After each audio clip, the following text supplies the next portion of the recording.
അല്ല, യഥാർത്ഥത്തിൽ ഈ ഉറങ്ങിക്കിടന്ന ആളെ വിളിച്ചിട്ട് സദ്യ കൊടുക്കാന്ന് പറഞ്ഞ് എണിപ്പിച്ചിട്ട് നേരെ മുഖത്തേക്ക് കാർക്കിച്ച് തുപ്പുന്ന ഒരു രീതിയാണ് ഇന്ന് ഗതാഗത വകുപ്പ് മന്ത്രി സ്വീകരിച്ചത്.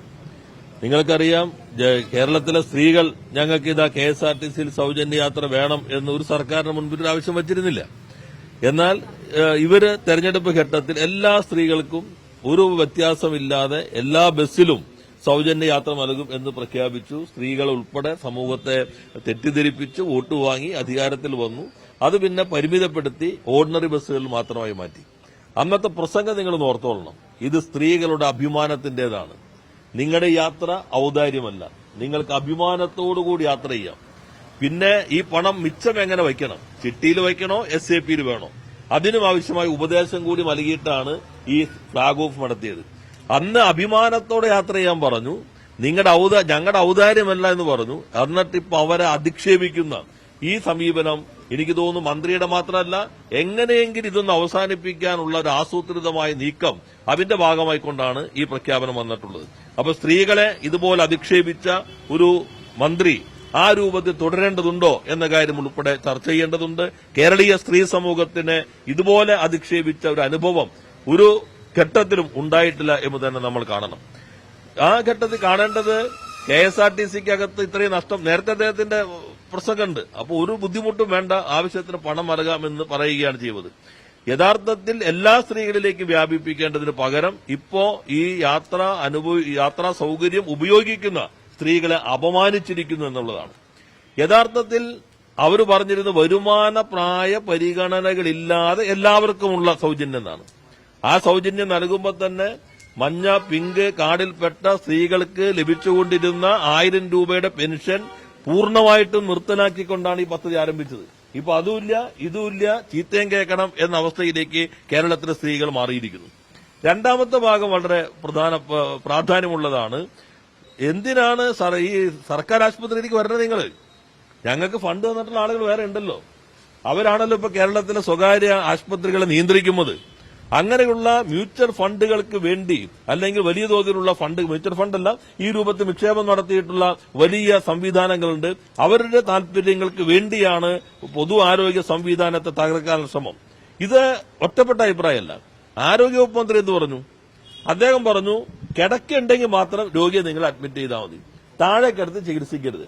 നമുക്ക് ആദ്യം തോന്നി താഴെ കിടത്തി ചികിത്സിക്കരുത് എന്ന് പറയുമ്പോൾ ഈ താഴെ കിടക്കുന്നവരോടുള്ള സ്നേഹം അദ്ദേഹത്തിന് വല്ലാതെ ഉള്ളതുകൊണ്ടാണ് അങ്ങനെയുള്ള ഒരു പ്രതികരണം എന്ന് പെട്ടെന്ന് തോന്നിയെന്ന് വരാം. അതിനർത്ഥം എന്താ? ബെഡില്ലെങ്കിൽ നിങ്ങൾ അഡ്മിറ്റ് ചെയ്യേണ്ടതില്ല. നേരത്തെ എങ്ങനെയായിരുന്നു? വരുന്ന രോഗിയെ എങ്ങനെയെങ്കിലും രക്ഷപ്പെടുത്താൻ വേണ്ടി എവിടെ കിടക്കാനുണ്ടോ എന്നല്ല ആദ്യം നോക്കുന്നത്, ആവശ്യമായ അടിയന്തര ചികിത്സ ഉടൻ നൽകുക എന്നുള്ളതാണ്. ഇപ്പൊ ഇദ്ദേഹം പറഞ്ഞു, എന്തിനാ ഇവർ ആശുപത്രിയിലേക്ക് വരുന്നത്?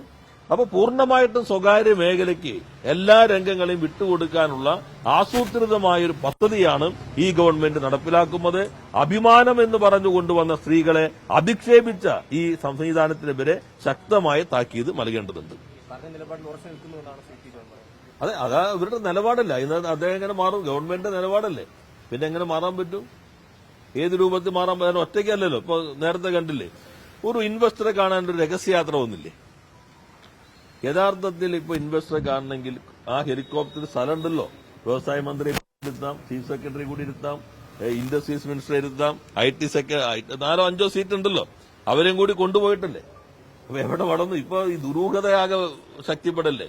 സാധാരണ ഏത് മന്ത്രി സഞ്ചരിക്കുമ്പോഴും അത് പ്രോഗ്രാം ലിസ്റ്റിനകത്ത് വരില്ലോ. ഇനിയിപ്പോ ഇൻവെസ്റ്ററെ കാണേണ്ടി വന്നു, എവിടെ കണ്ടു? ഇനി ഇൻവെസ്റ്ററുടെ പേര് വേണ്ട, ഇന്ന സ്ഥലത്ത്, ആ പ്രോഗ്രാം കാണുന്നില്ലല്ലോ. അപ്പൊ ഇങ്ങനെ ജനങ്ങളെ ആകെ വഞ്ചിക്കുകയും അപമാനിക്കുകയും ഈ 3 മാസത്തിനുള്ളിൽ തന്നെ കാണുന്നത് അന്നത്തെ പ്രൊജക്ടുകളെല്ലാം ഇപ്പൊ റിയാലിറ്റിയിലേക്ക് വന്നുകൊണ്ടിരിക്കുന്നു ഓരോ ഘട്ടത്തിലും. അത് എന്റെ ഡാഷ്ബോർഡിൽ തന്നെ നമുക്കും അറിയാം. ഇപ്പോ ചില പത്രങ്ങൾ റിപ്പോർട്ട് ചെയ്തിട്ടുണ്ട്. അങ്ങനെയുള്ള സാധ്യതകൾ ശക്തിപ്പെടുത്താതെ ഈ നിക്ഷേപകരൊക്കെ രഹസ്യമായി വന്ന് നിഗൂഢമായി പ്രവർത്തിക്കുന്നവരാണെന്ന് വന്നാൽ ആരെങ്കിലും ഇങ്ങോട്ട് വരുമോ? അങ്ങ് വ്യവസായ മന്ത്രി ആയിരുന്ന ഒരാളല്ലേ, അപ്പൊ ഏതെങ്കിലും ഒരു ഇൻവെസ്റ്റർ അങ്ങോട്ട് ആവശ്യപ്പെടുകയാണ് ഇന്ന സ്ഥലത്ത് വന്ന് എന്നെ കാണണം എന്ന് പറഞ്ഞിട്ടാണ് രീതി. സാധാരണ അവർ നമ്മളോട് അപ്പോയിന്റ്മെന്റ് ചോദിക്കും. ഞങ്ങളുടെ സമയത്ത് മീറ്റ് ദ ഇൻവെസ്റ്റർ എന്ന പ്രോഗ്രാം ഉണ്ടായിരുന്നു.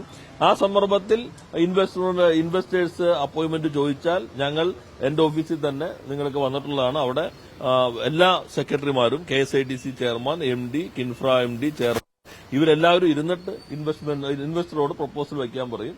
നമുക്ക് മുന്നോട്ട് പോകാണെങ്കിൽ ഒരു നോഡൽ ഓഫീസറെ ചുമതലപ്പെടുത്തി മുന്നോട്ട് കൊണ്ടുപോകും. ഇപ്പൊ ടാറ്റ എന്ന് ഞങ്ങൾ ആവശ്യപ്പെട്ടപ്പോൾ ഒരു 3-4 മാസത്തേക്ക് വരാൻ പറ്റില്ല എന്ന് പറഞ്ഞു. അപ്പോൾ ഞങ്ങൾ അങ്ങോട്ട് വരാം, ഞങ്ങൾ അങ്ങോട്ട് അപ്പോയിന്റ്മെന്റ് ചോദിച്ചു, അതിനനുസരിച്ചാണ് പോയിട്ടുള്ളത്.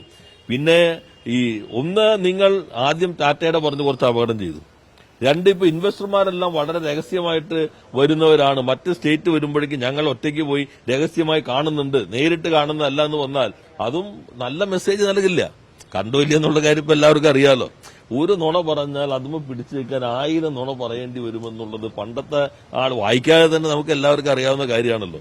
അപ്പൊ അതിൽ സത്യസന്ധമായ നിലപാട് സ്വീകരിക്കലാണ് യഥാർത്ഥത്തിൽ കഴിഞ്ഞ ഗവൺമെന്റുകളുടെ സമയത്ത് തുടങ്ങിയിട്ടുള്ള ആ ഇൻവെസ്റ്റ് സമ്മിറ്റിന്റെ പ്രൊജക്ടുകൾ തന്നെ ഇപ്പൊ യാഥാർത്ഥ്യമാകുന്നത്. അതെടുത്തവർക്ക് പറയാം ഇത്രയും വന്നിട്ടുണ്ട്, ഞങ്ങൾ മുന്നോട്ട് കൊണ്ടുപോകുന്നു. അതിന് പറ്റുന്ന വിവരങ്ങൾ ഇപ്പോൾ ഔദ്യോഗിക പോർട്ടലുകളിൽ വന്നിട്ടുണ്ട്. അതിലൊക്കെയാണ് ഇവർ ശ്രദ്ധിക്കേണ്ടത്. കൂടുതൽ വാർത്തകൾക്ക് news 18 Keralam YouTube channel subscribe ചെയ്യുക.